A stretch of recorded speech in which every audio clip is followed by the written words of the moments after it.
बिस्मिल्लाहिर्रहमानिर्रहीम। अस्सलाम वालेकुम नाज़रीन, आप देख रहे हैं सच सवेरा और मैं हूं हुमार सलान। उम्मीद करते हैं आप सब खैरियत से होंगे, मज़े में होंगे और इस खुशगवार सुबह को एंजॉय कर रहे होंगे। आपकी सुबह को मज़ीद मज़ेदार, खुशगवार और अच्छा बनाने के लिए हम आपके साथ मौजूद हैं। हमेशा की तरह कुछ डिफरेंट से टॉपिक्स लेकर आए हैं जिन पर बात करना, जिनकी अहमियत को उजागर करना और जिनके हवाले से अवेयरनेस क्रिएट करना हम सब की जिम्मेदारी है। आज का पहला टॉपिक जिस पर हम गुफ्तगू का सिलसिला जारी रखेंगे और इस पर हम जो है वो ज़्यादा से ज़्यादा जोर देंगे, माशरती तरक्की ये हमें किस तरह से जो है वो रिस्पॉन्सिबल बनाती है और माशरती तरक्की में हमने किस तरह से किरदार अदा करना है, इस पर आज के प्रोग्राम में हम बात करेंगे। और बिलखुसूस बात होगी ख़वातीन के हवाले से कि माशरती तरक्की में ख़वातीन का क्या किरदार है, इस किरदार को उजागर करना कितना ज़रूरी है, इसकी अहमियत को उजागर किस तरह से किया जा सकता है और इससे रिलेटेड अवेयरनेस कैसे क्रिएट की जा सकती है। हम बहैसियत ख़वातीन हम किस तरह से रिस्पॉन्सिबल बन सकते हैं और माशरती तरक्की में अपना किरदार अदा कर सकते हैं, इस पर भी हम ज़रूर जोर देंगे। इसके साथ साथ जी हम आज के दूसरे टॉपिक के हवाले से भी आपको बताएं कि तरक्की और खुशहाली से रिलेटेड ही बात होगी। इस पर हम थोड़ा सा जो है वो जोर देंगे कि क्या इसके पीछे मेहनत है, किस्मत का किरदार है या फिर हमारे अपने जो इन्वायरमेंट है वो हमें ऐसी अपॉर्चुनिटीज़ प्रोवाइड करता है कि हम जो है वो तरक्की की जानिब जाते हैं, खुशहाली की जानिब जाते हैं। बहुत सारी ऐसी चीज़ें, बहुत सारे ऐसे सवालात जो हैं वो एक इंसान के जहन में आते हैं जब वो तरक्की नहीं कर पाता या वो खुशहाल ज़िंदगी नहीं गुजार पाता। तो क्या वो मेहनती नहीं है, क्या किस्मत उसका साथ नहीं दे रही या फिर उसका इन्वायरमेंट, उसकी तरबियत, उसकी अपब्रिंगिंग में कोई ऐसी चीज़ रह गई है जो कि उसको हेल्प आउट नहीं कर सकी। तो बहुत सारी चीज़ें हैं जिनको हम डिस्कस करने जा रहे हैं, लेकिन सबसे पहले हम माशरती तरक्की की बात करेंगे और इस माशरती तरक्की में ख़वातीन का जो किरदार है उसको हाईलाइट करना कितना ज़रूरी है, इस पर एम्फेसिस करेंगे। आज के दोनों टॉपिक से रिलेवेंट आप हमारे से कुछ शेयर करना चाहें, कुछ पूछना चाहें या फिर हमारे साथ जो हमारे मेहमान मौजूद होंगे उनसे कोई सजेशन लेना चाहें तो लाइव कॉल्स के ज़रिए आप भी पार्टिसिपेट कर सकते हैं। ओवरसीज़ पाकिस्तानी भी अपना पॉइंट ऑफ व्यू हमारे साथ शेयर कर सकते हैं। नंबर्स आपकी स्क्रीन पर मौजूद हैं और जी मेहमान हमारे साथ स्टूडियोज़ में मौजूद हैं जिनसे हम बातचीत का आगाज़ करेंगे, लेकिन उससे पहले उनका तारुफ कराएंगे। सबसे पहले जी हमें ज्वाइन करिए सुमेरा जबीन, माहिर तालीम है, आप सब उनको जानते हैं, हमारे मुख्तलिफ प्रोग्राम्स में आती रहती हैं। अस्सलाम वालेकुम। वालेकुम सलाम। क्या हाल है सुमेरा, खैरियत से हैं? अल्हम्दुलिल्लाह। सुमेरा के साथ आज की जो दूसरी मेहमान है कराटे एक्सपर्ट हैं सामिया खान, उनको भी हम वेलकम करते हैं। अस्सलाम वालेकुम सामिया। वालेकुम सलाम। क्या हाल है, खैरियत से हैं?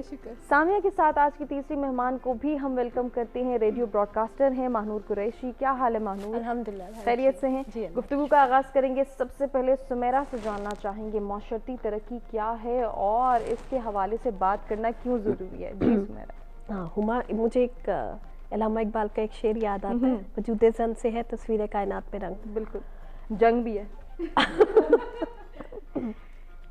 इतने खूबसूरत तरीके से आपने औरत की हकीकी इमेज को जो है वो पोर्ट्रे कर दिया। मैं कहती हूँ एक औरत चाहे वो माँ की शक्ल में है, बहन की शक्ल में है, बीवी है या बेटी है, हर रूप में वो आपके लिए इज़्ज़त और तहरीम के काबिल है। उसके साथ साथ उसके सर पे बहुत सारी जिम्मेदारियाँ भी हैं और वो इन जिम्मेदारियों को बखूबी जो है वो अदा भी करती है। अगर हम एक माँ की बात करते हैं तो जैसे नेपोलियन ने कहा कि आप एक एजुकेटेड मदर दें, मैं आपको एक बेहतरीन कौम अता करूँगा। तो एक माँ, एक एजुकेटेड मदर जो है वो पूरे माशरे की असलाह में एक रोल किरदार अदा कर सकती है, क्योंकि बच्चे की जो पहली दरसगाह है वो माँ की गोद है। बिल्कुल है। वहाँ बच्चे की आप कह लें कि बन जाती है, एक जैसे एक आप बर्तन बना लेते हैं उस वक्त वो बन चुका होता है, उसके बाद आप उसमें कुछ भी डालते हैं लेकिन उसकी साख्त कंप्लीट हो चुकी होती है।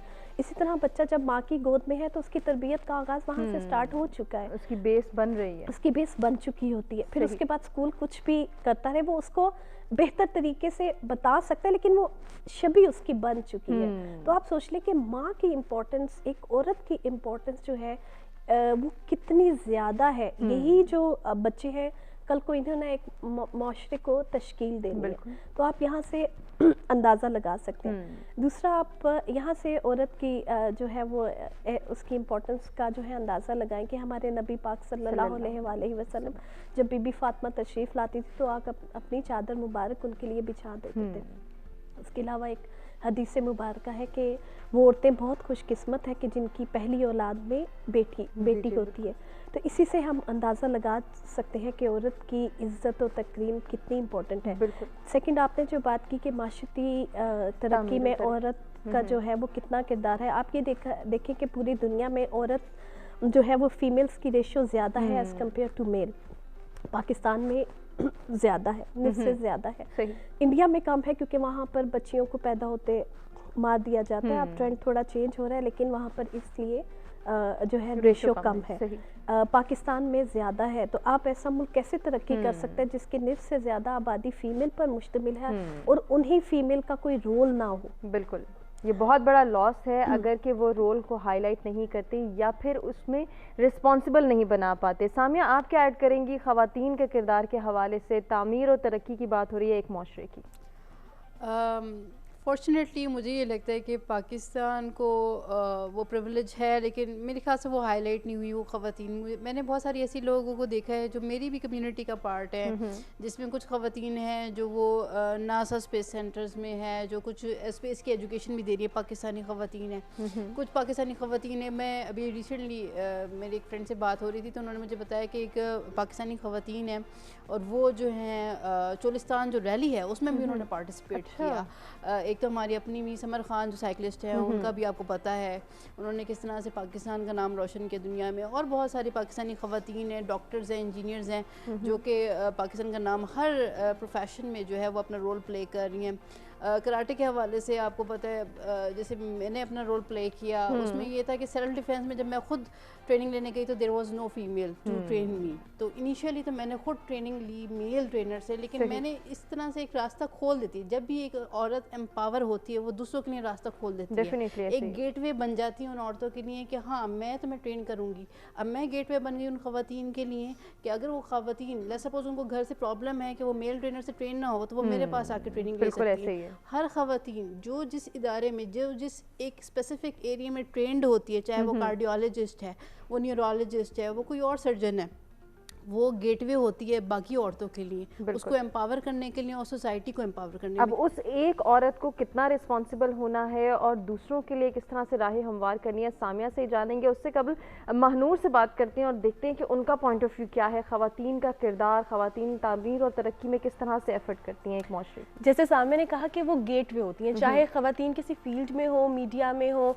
किसी भी इंडस्ट्री में हो, कॉमर्स में हो, बिजनेस वुमेन हो या होम मेकर। ख़वातीन जो है हमेशा दूसरों को एम्पावर कर रही होती हैं। वो माँ हैं तो अपने बच्चों को कर रही होती हैं, वो अपना ख्याल पहले नहीं रखती, बच्चों का रख रही होती हैं।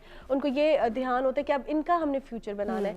वो बहनें हैं तो अपने भाइयों का ख्याल कर रही होती हैं। हमारी कुछ नॉर्म्स एंड वैल्यूज़ हैं। बाहर ख़वातीन होती हैं तो हमेशा एक दूसरे को सपोर्ट कर रही होती हैं और हमने देखा भी कि माशरे की जो तरक्की है वो ख़वातीन के बगैर हो नहीं सकती। बिकॉज़ जब भी एक खातून उनके किरदार को देखा जाए, चाहे ऑफिस में देखा जाए चाहे घर में देखा जाए, उन पे बहुत लोग डिपेंडेंट होते हैं। हमारे ऑफिस का कुछ वैल्यूज भी ऐसी होती हैं कि कोई प्रॉब्लम होता है ख़वातीन को तो वो। अच्छा, इसको महानूर कंटिन्यू करते हैं, हमें जो है वो एक ब्रेक की जाने बढ़ना, लेकिन उससे पहले सबा ने भी हमें ज्वाइन किया। अस्सलाम वालेकुम सबा।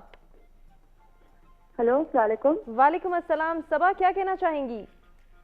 जी बिल्कुल ठीक ठाक। मैं इस्लामाबाद से सबा काज़मी बात कर रही हूँ। फरमाइएगा, क्या आपने मौजूद उठाया, ये बहुत ही बेहतरीन मौजू है। अच्छा, तरक्की के हिसाब से मैं ये पूछना चाहूंगी कि आज के दौर में, आज का दौर चल रहा है, उस हिसाब से अगर औरत तरक्की करना भी चाह रही है तो सबसे पहले तो उसके घर वाले उसको रोकते हैं, ठीक है, उसकी जिंदा मिसाल में खुद आपके सामने। दूसरा ये कि अगर वो कुछ कर भी लेती है तो उनके पास सोर्स ऑफ इनकम नहीं होता। फिर सोर्स ऑफ इनकम को अगर छोड़ भी ले तो उसके बाद अगर कहीं से हिसाब किताब हो भी जाता है, अगर वो घर में भी कुछ करना चाह रही तो तब भी कुछ नहीं होता। आहिस्ता आहिस्ता ये होता है कि वो औरत जो सोचती है, जो करना चाहती है, वो नहीं होता। आगे फिर वही बच्चों वाली बात आ जाती है, वो भी सामने वही सीख रहे होते। तो मैं सिर्फ इतना कहना चाहूंगी क्योंकि मैं एज अ राइटर, मैं खुद आर्टिकल लिखती हूँ और मेरा सारा जो हिसाब किताब होता है औरतों का ही होता है। मेरा रिहाइश भी इस्लामाबाद में ही है। मैं सिर्फ इतना कहना चाहूंगी कि ये जहाँ जो हजरात आपने बुलाई हुई, जो बैठी हुई है, मैं जरूर थोड़ी सी एक बात कहूंगी कि पीछे से या तो बहुत ही अच्छी स्ट्रांग हिसाब किताब में है तभी यहाँ बैठी हुई है, क्योंकि 5-6 साल से तो मैं भी आपके ठीक है सबा, इस पर हम जरूर गुफ्तगू करेंगे अपने तीनों मेहमानों से। बहुत शुक्रिया कॉल करने का, पार्टिसिपेट करने का। एक ब्रेक की जानिब बढ़े, ब्रेक से वापस आते कंटिन्यू करते हैं।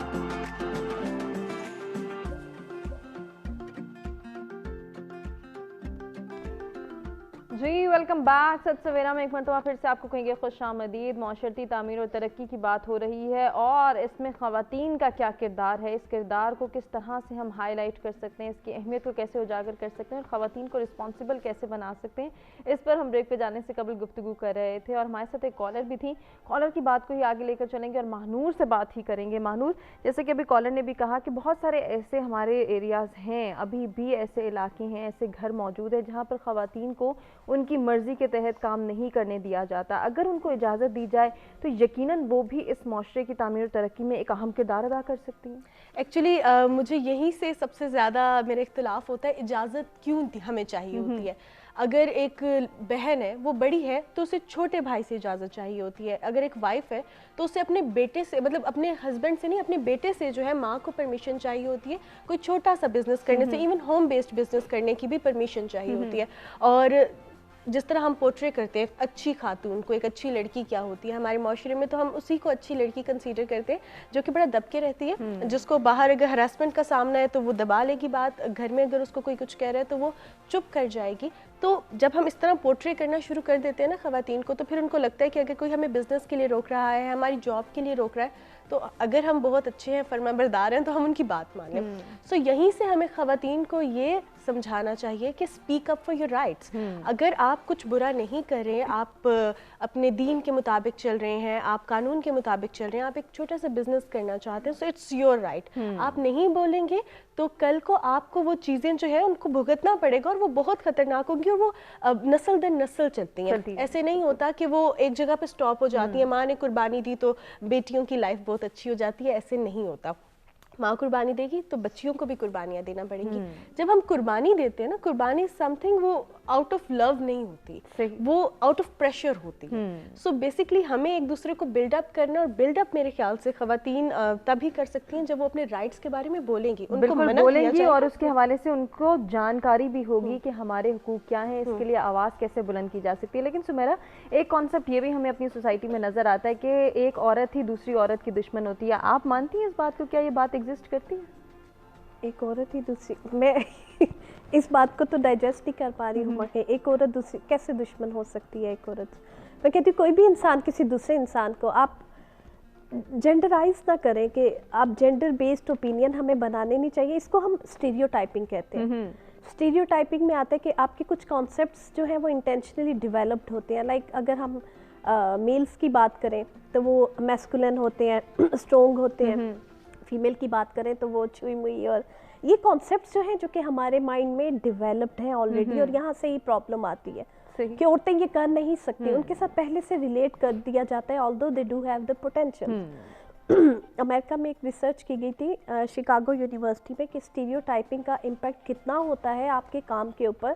दे डू रियलाइज्ड कि जो परफॉर्मेंस है वो बहुत पुअर होती है जब आपके माइंड में स्टीरियोटाइपिंग का कॉन्सेप्ट होता है। इसी रिसर्च को आगे बढ़ाया यूनिवर्सिटी ऑफ स्टैनफोर्ड ने। उन्होंने एक सेट का टेस्ट था जिसमें मैथ के पोर्शन में उन्होंने पहले ही मेंशन किया कि आपने you need to mention your gender. जब वो फीमेल्स ने ये देखा कि शायद मैथ्स को रिलेट किया जाता है कि मेल ज़्यादा अच्छे होते हैं, ये हमारा कॉन्सेप्ट डेवलप है, तो उसमें ये था कि 20% जो थे मार्क्स वो फीमेल्स के कम थे मेल्स की निस्बत।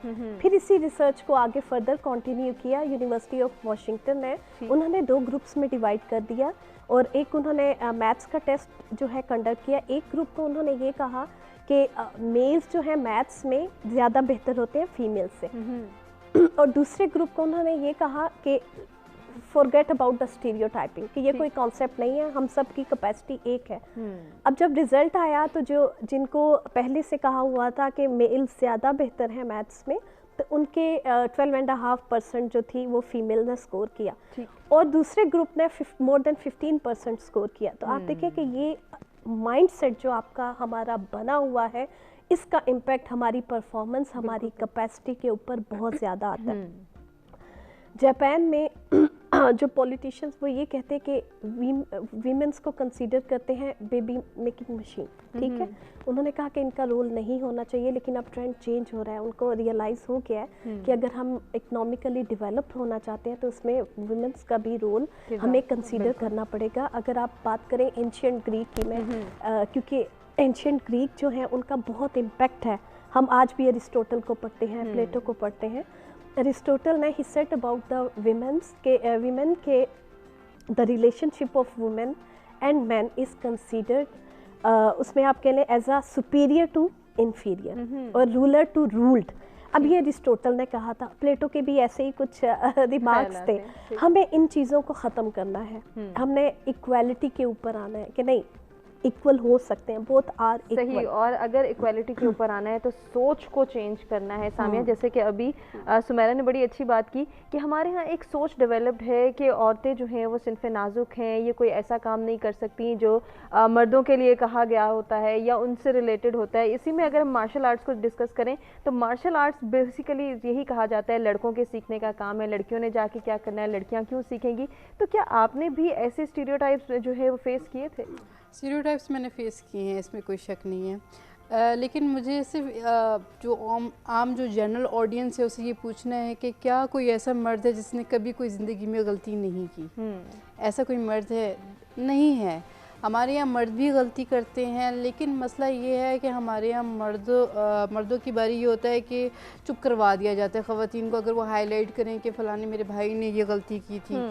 और लड़कियों की जो खामियां हैं उनको ज़्यादा हाईलाइट किया जाता है, क्योंकि तुमने एक दफ़ा गलत कोई काम कर दिया, आगे भी सारे ज़िंदगी के जितने भी काम हैं ना तुमने गलत करने हैं। सो ये एक जनरल हमारा एक कल्चरल ट्रेंड बन चुका है जो कि नॉन इस्लामिक है। इस्लाम में अगर मैं आपको बात बताऊं तो हमारे पास वो ख़वातीन हैं जो हमारे लिए एक रोल मॉडल हैं, जैसे हज़रत ख्वाला बिनते अज़वार जो कि हज़रत खालिद बिन वलीद की तरह फ़ाइटर बनती थी। तो हमारे यहाँ अगर ऐसे जब ख़वातीन 1400 साल पहले आके रह चुकी है, तो हमारे घर में तो हर दूसरी लड़की को ख्वाला बिनते अज़वार जैसा फ़ाइटर होना चाहिए, हर दूसरी लड़की को हज़रत खदीजा जैसा बिजनेस वुमन होना चाहिए, और हर लड़की को इतना एफिशिएंट और इंटेलिजेंट होना चाहिए जैसे हज़रत आयशा रज़ी अल्लाह अन्हा, जैसे हज़रत फ़ातिमा रज़ी अल्लाह अन्हा, जैसे हज़रत हफ्सा अलैहिस्सलाम। तो ये जो स्टीरियोटाइपिंग है ये इंडियन कम्युनिटी से हमने अडाप्ट की हुई है, ये इस्लामिक कल्चर नहीं है। और अगर हम कुरान पाक में भी पढ़ें, जो मेरा अपना एक्सपीरियंस है कुरान पाक को पढ़ने का, सूरह निसा जो मैंने पढ़ी उसमें जब अल्लाह ताला कह रहे हैं कि जब बाहर निकलो तो अपने सीनों पे चादर डालो, उसमें टोन अल्लाह ताला की बहुत सॉफ्ट है। अनफॉर्चुनेटली हमारे यहाँ इसको ऐसे कंसिडर किया गया कि खुदा न खास्ता if you don't cover your chest तो आप पे खुदा न खास्ता कोई उसी वक्त कोई अजाब नाजिल हो जाएगा, या कोई खुदा न खास्ता कोई उसी वक्त कोई प्रॉब्लम आपकी लाइफ में आ जाएगी। ये कॉन्सेप्ट गलत है। अल्लाह ताला ने बहुत प्यार से आपसे बात करी है, बहुत ज़्यादा, और अल्लाह ताला नहीं चाहते कि आप प्रोक्रेस्टिनेट करें। जो प्रोक्रेस्टिनेशन है ये शैतान की आपके खिलाफ एक आप समझ लें एक ट्रैप है इंसान के लिए कि आप ज़िंदगी में कुछ भी ना कर सके या आप बेकार हो जाए। अब देखिए दुनिया में ख़वातीन क्या कुछ नहीं करें और घर में बैठ के बहुत सारे आप काम कर सकते हैं, इसमें कोई हर्ज नहीं है कि आप विद इन चार दीवारी आप बहुत सारे काम करें। हिजाबी वुमेन्स जो है टर्की में बहुत सारे बिजनेस रन कर रही हैं। हिजाबी वुमेन अमेरिका में आप देखें, अमेरिका में पाकिस्तान में आप देखें कि ऑनलाइन बिजनेस का इतना ट्रेंड है। अब आप दालिया मुकैयद को देखें, वो सूफी मुस्लिम है, ठीक है, वो अमेरिकन रिसर्च इंस्टीट्यूट पे काम कर रही है रिगार्डिंग जो एथनिसिटी प्रॉब्लम्स हैं उनके, उस पे काम कर रही है। तो एक औरत कितना अपने आप को प्रोडक्टिवली यूज़ कर सकती है अपने लाइफ स्पैन को। आपकी ज़िंदगी तो गुजरनी है, लेकिन अगर आप कुछ कर जाएँ, कोई खिदमत कर जाए इंसान की, जैसे अगर मैं आपको अपनी लाइफ को एग्जाम्पल कोट करूँ, मैंने सेल्फ डिफेंस सीखा तो मैंने उन ख़वातीन को स्पेसिफिकली ट्रेन किया जिनकी वाकई मुश्किलात हैं ज़िंदगी में, जिनको ये नहीं पता कि कल वो ज़िंदा उठेंगी या नहीं उठेंगी। सिंध की ख़वातीन, बलूचिस्तान की ख़वातीन, आप सोच नहीं सकते वो किन हालात से रोज़ाना गुजरती हैं। हम लोग यहाँ पे सिटी में रहते हैं, हमें कोई आइडिया नहीं है। वो ख़वातीन बैरन लैंड्स में अकेले ट्रैवल करती हैं टैक्सी ड्राइवर्स के साथ, वहाँ पे वाईफाई के लिए ऐसी ट्रेनिंग्स बहुत ज़रूरी है। सामिया कंटिन्यू करेंगे, एक ब्रेक की जानिब हमें बढ़ना है, ब्रेक से वापस आएंगे, डिस्कशन के सिलसिले को आगे बढ़ाएंगे।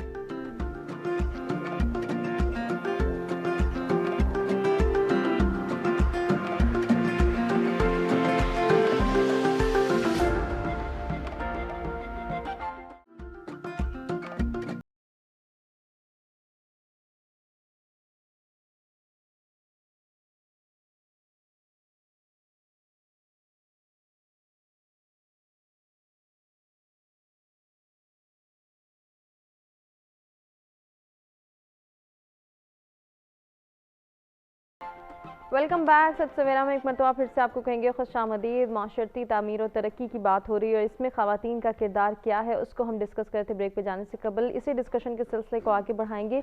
कुछ सोल्यूशंस और सजेशंस पे बात करेंगे अपने तीनों मेहमानों से कि किस तरह से एक औरत को, एक लड़की को, एक बच्ची को हम रिस्पॉन्सिबल बना सकते हैं कि उसने भी इस माशरे की तामीर और तरक्की में अपना किरदार अदा करना है। तो सजेशंस की जब बात आती है मानूर, आपके पास क्या सजेशन हैं? आज की लड़कियां जो हैं वो कहाँ स्टैंड कर रही हैं आपकी नज़र में, और वो अपना जो काम कर रही हैं, जितना उनके अंदर पोटेंशियल है, उसको बेहतर तरीके से किस तरह से प्रमोट कर सकते हैं? आई थिंक ख़वातीन माशरे का बहुत इंपॉर्टेंट एलिमेंट होता है। हमने जब भी कहीं से भी चीज़ें पिक की ना, तो मुझे लगता है कि हम ब्लेम गेम में बहुत ज़्यादा पड़े। हमने दूसरे माशरों के बारे में बात की, अगर हम अपने पड़ोसी मुल्क के हवाले से बात करें तो वहाँ पे लड़कियाँ सरहदों पे लड़ भी रही हैं, वहाँ पे ही लड़कियाँ स्कूटर्स भी चला रही हैं, यहाँ पे एक बाइक के पीछे 4 और लड़कों की बाइक्स होती हैं।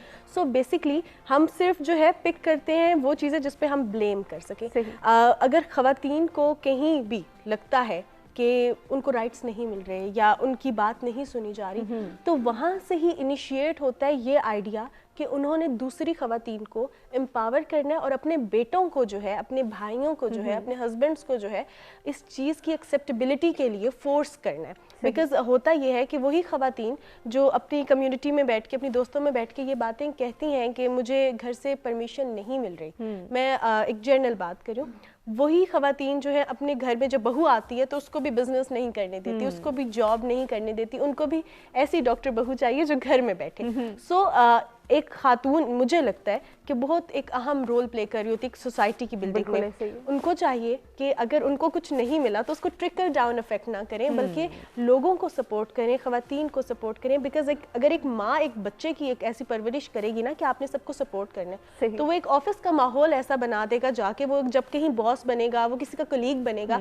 किसी का दोस्त बनेगा, तो वो एक ऐसा एनवायरनमेंट, किसी का अगर स्टूडेंट आपस में फेलोज होते तो एक ऐसा एनवायरनमेंट क्रिएट करेगा जिसमें ख़वातीन भी आराम से काम कर सकेंगी और मर्द हजरात भी कर सकेंगे। तो आई थिंक कि जो इसके पीछे एक आइडिया है ना, उसको बदलने में भी ख़वातीन का ही इम्पोर्टेंट फिर बात तरबियत पर आती है कि अगर तरबियत बेहतरीन है तो डेफिनेटली आप एक अच्छा प्रोडक्ट भी सोसाइटी को दे रहे हो और खुद भी अच्छा किरदार अदा करें। मेरा आपके पास क्या सोल्यूशन है, किस तरह से तरबियत को बेहतर बनाया जा सकता है, और तरबियत में ये चीज़ इनकलकेट करना कि इस माशरे की तामीर और तरक्की में ख़वातीन का अहम किरदार है, हम उसको निगलेक्ट नहीं कर सकते। मकालमाते अफलातून ना लिख सकी, लेकिन इसी के शोले से टूटा शराराए अफलातून। क्या बात है।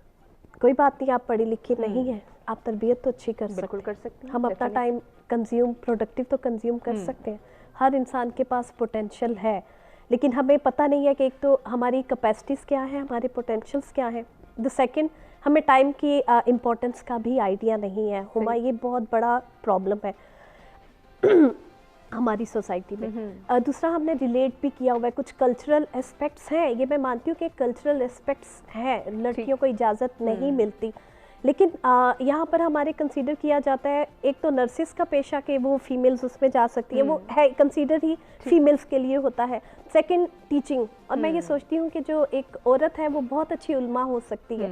द रीज़न इज़ क्योंकि औरत ज़्यादा केयरिंग भी होती है, दूसरों की बात बर्दाश्त भी करती है। आप देख लें कि ज़्यादा आप किसी भी स्कूल में जाएँ, कॉलेजेस में जाएं, आप देखेंगे फीमेल स्टाफ ज़्यादा होता है, क्योंकि उनके अंदर कैपेसिटी समझने की ज़्यादा होती है, क्योंकि वो एक अच्छी वो माँ भी होती है। तो कोई बात नहीं, आप पढ़े लिखे नहीं हैं, लेकिन आप बीइंग अ मदर एक अच्छा रोल प्ले कर सकते हैं। आप अच्छे बच्चों की तरबियत में बहुत अहम रोल अदा कर सकते हैं। लेकिन फिर वही प्रॉब्लम है हुमा कि हमें समझना है कि पहले बच्चों की तरबियत कैसे की जाए। बिल्कुल, ये समझा कैसे जा सकता है, इस पर हमने चूंकि ब्रेक पे जाना है, तो मैं सामिया आपसे भी चाह रही हूँ कि आप भी जल्दी से सजेशन जो आपके माइंड में है वो दे दें, ताकि हम फिर ब्रेक से वापस आएँ तो दूसरे टॉपिक के जाने पड़े। आई थिंक मेरा ये ख्याल है कि आप ये समझे कि आपका जो टाइम है इस दुनिया में बहुत लिमिटेड है और आपने सब कुछ ट्राई करना है, और ट्राई करने में जहाँ तक जो सबसे बड़ा फियर होता है लोगों के जहन में वो फेलियर का होता है। तो मेरे ख्याल से फेलियर को दिल पे नहीं लेना चाहिए।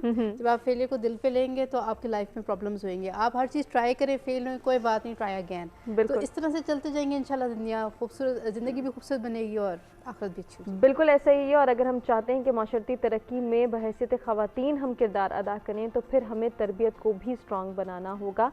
घर बैठे भी हम ऐसे बहुत सारे काम कर सकते हैं, बहुत कुछ कर सकते हैं, ऐसी बहुत सारी अपॉर्चुनिटीज़ हैं जिनको अवेल किया जा सकता है। और ऐसी बहुत सारी ख़वातीन जो कि मिसाली किरदार अदा कर रही हैं हमारे माशरे में, वो ये काम घर पे बैठे ही कर रही हैं, अपने बच्चों की तरबियत भी कर रही हैं, इकॉनमी में भी अपना पार्ट प्ले कर रही हैं और साथ ही साथ इस माशरे को एक हेल्दी प्रोडक्ट भी दे रही हैं। तो ऐसी ख़वातीन को हम ट्रिब्यूट पेश करते हैं, सलाम पेश करते हैं, जो कि इतनी एफर्ट कर रही हैं और इसी एफर्ट को जारी रखने का उन्हें हौसला भी देंगे। एक ब्रेक की जानिब हमें बढ़ना है। ब्रेक से जब हम वापस आएंगे तो आज के दूसरे टॉपिक के हवाले से अपनी तीनों मेहमानों से गुफ्तगू करेंगे।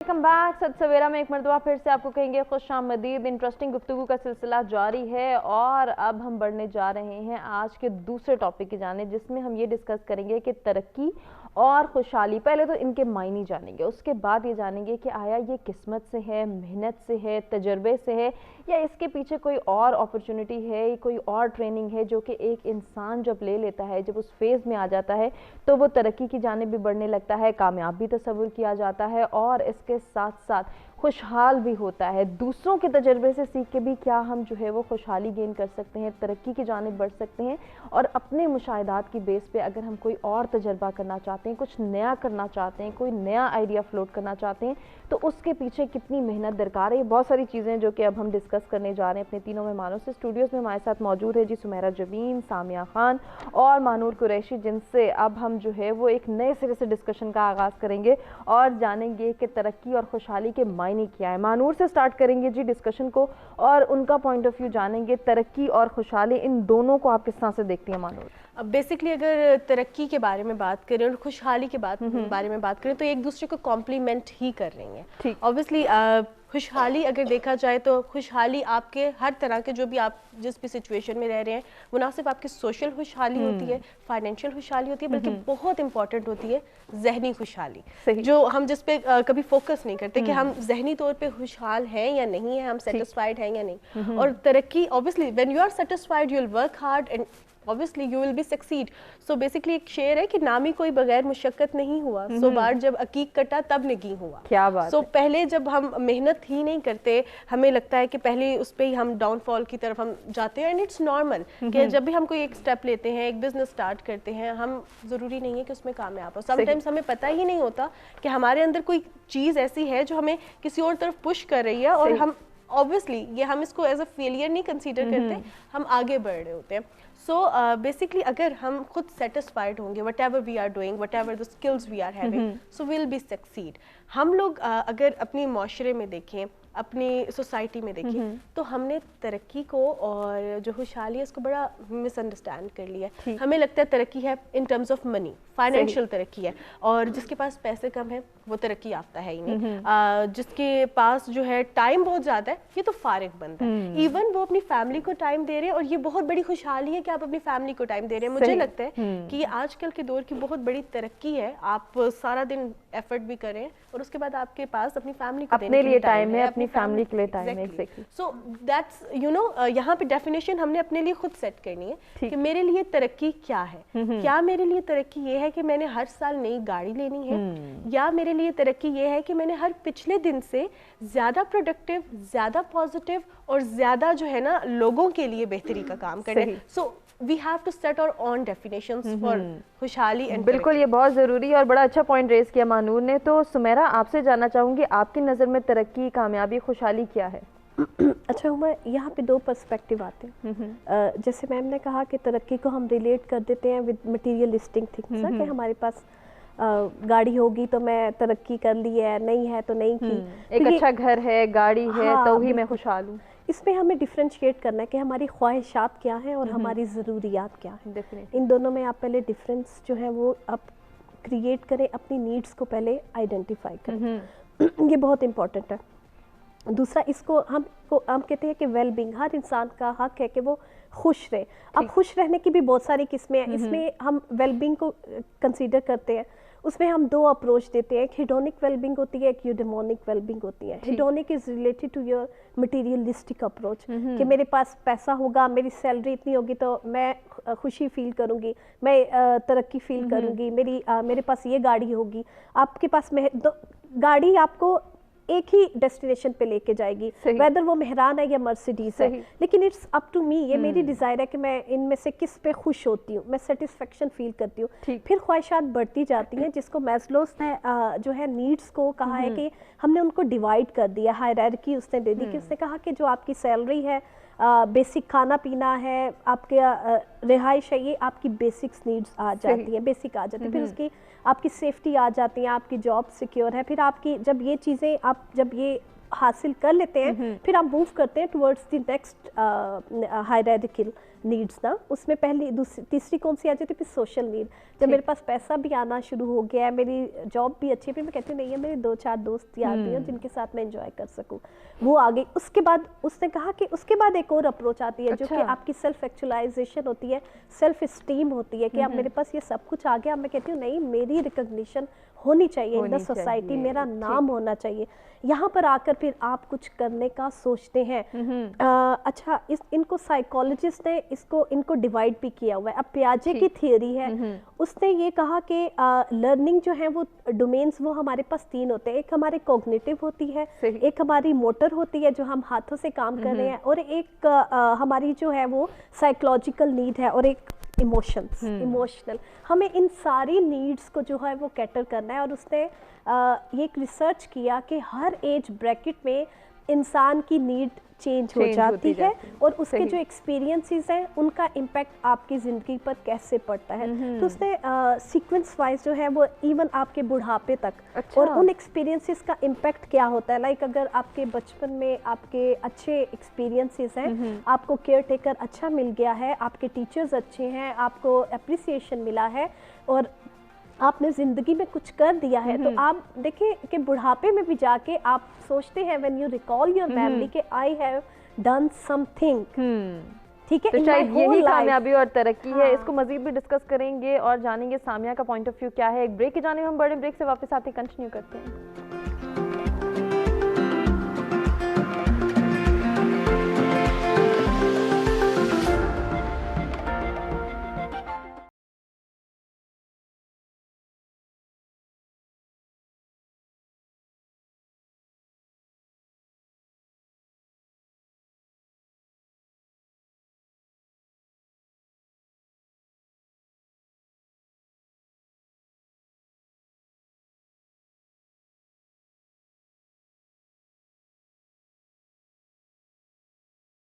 जी वेलकम बैक। सत सवेरा में आपको कहेंगे खुश आमदीद। तरक्की और खुशहाली को डिस्कस कर रहे हैं और इसके पीछे किसका हाथ है, किसका किरदार है, क्या मेहनत के बलबूते पर एक इंसान तरक्की और कामयाबी हासिल कर सकता है, या फिर कहीं ना कहीं किस्मत भी साथ देती है तो एक इंसान खुशहाल हो जाता है, तरक्की याफ्ता हो जाता है और कामयाब हो जाता है। तो सामिया से जानते हैं सामिया का पॉइंट ऑफ व्यू क्या है। तरक्की और खुशहाली के पीछे मेहनत है, किस्मत है, तजर्बा है, या कुछ और है?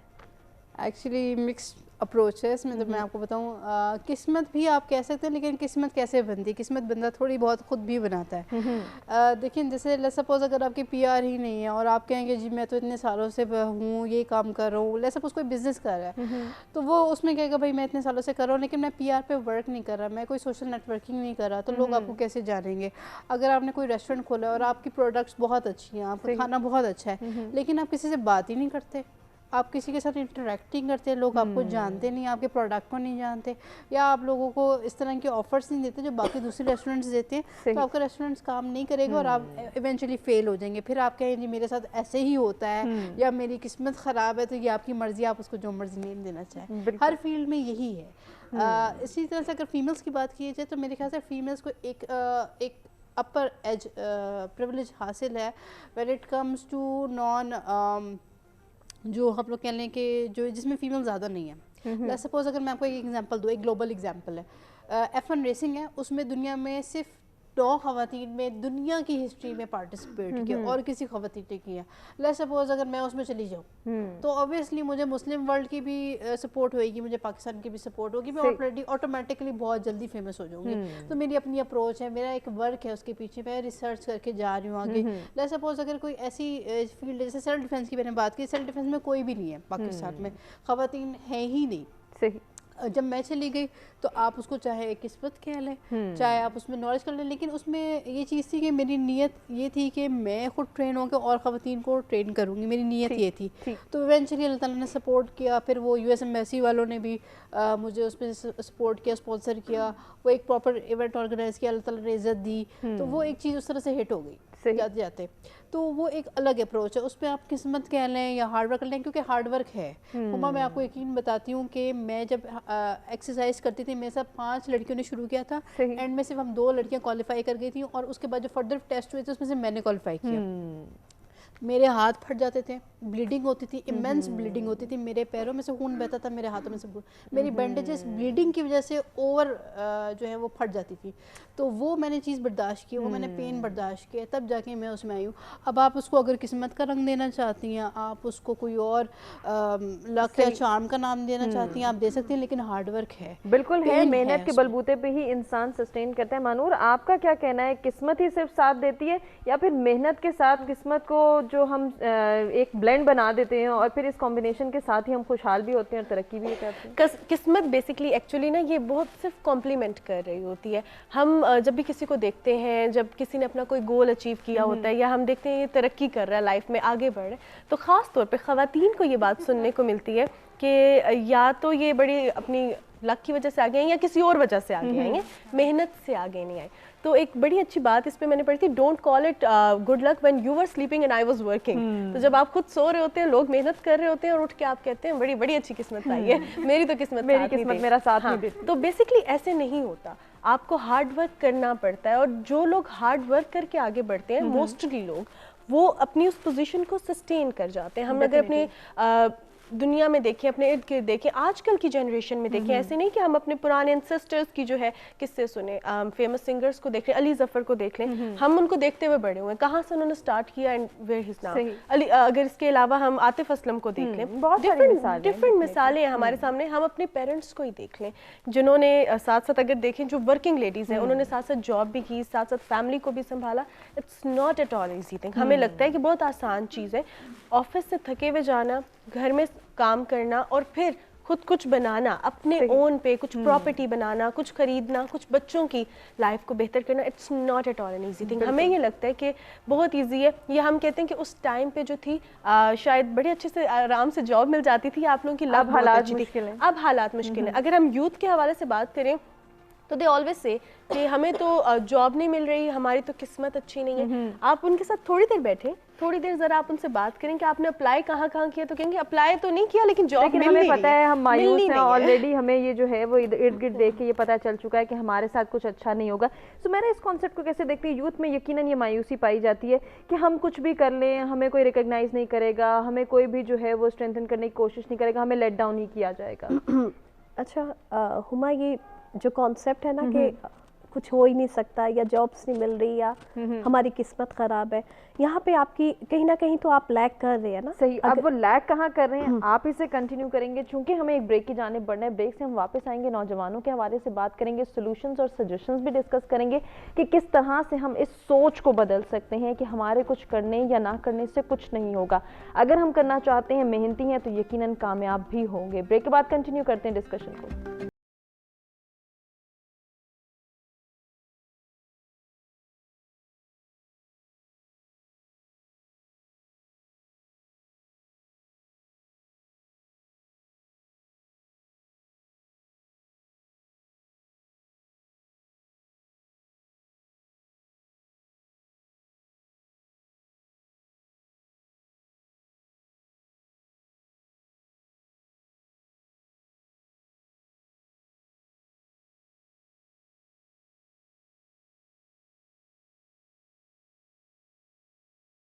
बैक सत सवेरा में एक मरतबा फिर से आपको कहेंगे खुशामदीद। और ब्रेक पे जाने से पहले हमने यही कहा था कि जब हम वापस आएंगे सॉल्यूशंस और सजेशंस को डिस्कस करेंगे अपने तीनों मेहमानों से कि किस तरह से हम खुशहाल हो सकते हैं, तरक्की और कामयाबी हासिल कर सकते हैं और इसके पीछे कितनी मेहनत करनी है, किस्मत का क्या किरदार है और मायूसी को कैसे कंट्रोल करना है, वो हम डिस्कस करते हैं सुमेरा से। तो सुमेरा, उसी डिस्कशन को आगे बढ़ाते हैं। ये जो मायूसी का फैक्टर हमें नौजवानों में नज़र आता है, इसको कैसे कंट्रोल किया जाए? अच्छा हुमा, पहले तो मायूसी के फैक्टर को कंट्रोल किया जा सकता है। पहले हम देखिए आइडेंटिफाई करें कि कहाँ पे लूप होल्स है।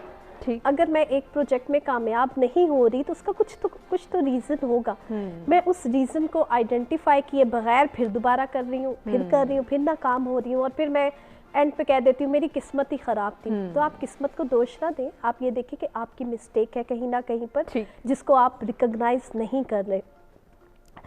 उल्मा ने किस्मत को दो तरीक़ों से कैटेगराइज किया। उन्होंने कहा एक जो है वो नसीबे जामिद होता है, जो कि स्टैटिक होता है, वो लिख दिया गया। आपकी पैदाइश से पहले आपकी ज़िंदगी, आपकी मौत, आपका रिस्क, कहाँ आपने पैदा, ये सब चीज़ें डिसाइडेड है। सही। उसको हम चेंज नहीं कर सकते लेकिन एक नसीबे मुअल्लिक है जो कि हम चेंज कर सकते हैं। चेंज कैसे अब कर सकते हैं हुमा? मेरी दुआ, मैं दुआ कर सकती हूँ, मैं मेहनत कर सकती हूँ, मेरा कोई नेक किया गया काम मेरी किस्मत को तब्दील ज़रूर कर सकता है, किसी की दुआ मेरी किस्मत तब्दील कर सकती है। ये फैक्टर्स हैं। अब हमें यहाँ पर आइडेंटिफाई करना है कि कौन से कंट्रोलेबल फैक्टर्स हैं और कौन से अनकंट्रोलेबल फैक्टर्स हैं। अब अनकंट्रोलेबल फैक्टर्स को अगर मैं देखती हूँ तो उसमें हमारी ज़िंदगी, हमारी मौत हमारे हाथ में नहीं है। अब मैं इसके ऊपर क्यों अपना माइंड जो है वो लगाती रहूँ कि यार ये कैसे, क्या नहीं, क्योंकि ये चेंज नहीं मैं कर सकती। ऐसे ही मैं इसके ऊपर फोकस करूँ जो कि मैं कंट्रोल कर सकती हूँ। ठीक, उसमें ये कि मैं अपनी मेहनत से अपनी किस्मत को भी बदल सकती हूँ। इन दोनों के बीच में एक पॉइंट आता है जो है आपकी चॉइस। सही, ठीक है, ये दो फैक्टर्स मैंने बता दिए, लेकिन अब अनकंट्रोलेबल फैक्टर्स के लिए मेरी अपनी चॉइस है, वेदर कि मैं अपनी किस्मत को ब्लेम कर दूं, दूसरा कि मैं मेहनत कर दूं। ठीक है, मेहनत के लिए सबसे पहले जो सबसे इम्पोर्टेंट चीज़ है हुमा, वो आपके है इंटेंशन कि मैं कुछ करना चाहती हूँ। क्योंकि इसकी बहुत सारी मैसेज में कंक्लूड करेंगे कि इरादा कैसे मजबूत बनाएं। इरादे के लिए पहले मैं अपनी सोच बना लूँ। इसके लिए मैं एक एग्जांपल देती हूँ मरियम मोंटेसोरी की। जब वो जिस ज़माने में थी उस टाइम पर मेल डोमिनेंट सोसाइटी थी, फीमेल्स को आगे आने ही नहीं दिया जाता था, लेकिन वो उसने डॉक्टरी की, उसने मेल्स के अंदर बैठ के वहाँ पर डिग्री अपनी हासिल की और एक कॉन्सेप्ट इंट्रोड्यूस करा दिया जो कि आज भी मोंटेसोरी के नाम से इस दुनिया में है। बिल्कुल ऐसे ही। ये आपके लिए बहुत रियल एग्जांपल है। उसके अलावा आप एडा लवलेस है जो कि कंप्यूटर प्रोग्रामिंग जो थी, एल्गोरिथम, उसने पहले ये कॉन्सेप्ट इंट्रोड्यूस करवाया था। 100 साल बाद साइंटिस्ट ने उस पर रिसर्च की कि ये 100 साल पहले एक फीमेल थी जिसने ये इंट्रोड्यूस करवाया था। उसके अलावा ग्रेस होपर है, वो भी जो है ये कंप्यूटर प्रोग्राम उसने पहली दफ़ा इंट्रोड्यूस करवाया।